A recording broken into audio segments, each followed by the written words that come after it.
Kuo mes skiriamės vyras nuo moters? Koks yra skirtumas? Nes mes visi pratę galvot, kad jeigu mes turime vienodas teisės, tai mes esame vienodi, skiriasi tik tai fizinis kūnas.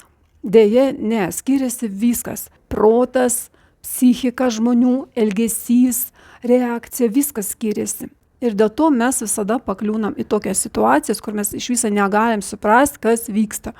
Kodėl taip atsitiko, kodėl man taip nesiseka, ar ten, kodėl su manim taip pasielgia. Pavyzdžiui, tokia jau labai populiari situacija, kai moteris klausia, kas man ne taip, kodėl mane taip greitai palieka. Aš nueinu tik vieną pasimatymą, arba ten 2, 3 maksimum ir tas mano draugas, partneris kažkur dingsta.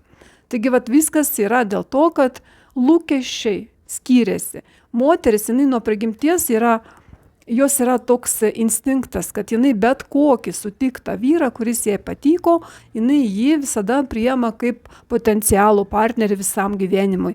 Jinai iš karto pradeda planuoti, kad jisai bus jos vyras, kad jie sukurs šeimą, bendras ūkis, vaikai ir taip toliau. Tai čia tik tai moters toks mąstymas. Vyrai taip nemąsto. Ir jeigu moteris klausia, kodėl tokie trumpalaikiai santykiai, o todėl, kad jisai ilgalaikių ir neplanavo. Jam nebuvo tokio noro kurti šeimos. Vyrai aplamai, jeigu kažkas planuoja sukurti šeimą, iš tų, kurie kviečia jūsų pasimatymus, tai yra galbūt duok Dieve 1% iš 100. Ir ne faktas, kad čia bus tas žmogus, su kuriuo jūs dabar ruošiatės eiti pasimatymą. Vyrai dažniausiai kviečia į pasimatymus vien tik tam, kad praleisti smagiai laiką. Nedaugiau, moteris. Nedaugiau. Vyrai nori tik tai pasibūti. Nori tik tai pasismaginti, just for fun. Nesitikėkit, kad visa tai bus labai rimtai ir jisai taps jūsų vyru. Kuo labiau jūs lauksite tų rimtų santykių, tuo mažiau šansų, kad jūs jų turėsite, suprantat? Ir jūs klausat, o tai kaipgi suprasti, kokie ketinimai to žmogaus?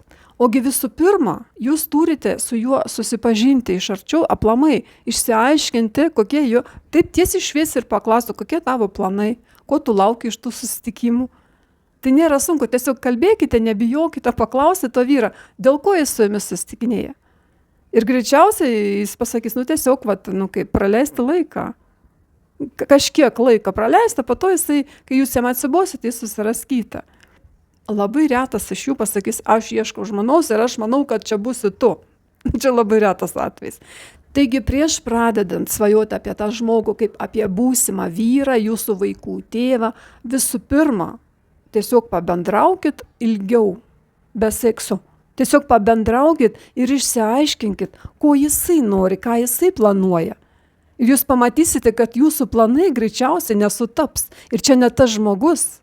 Visiškai.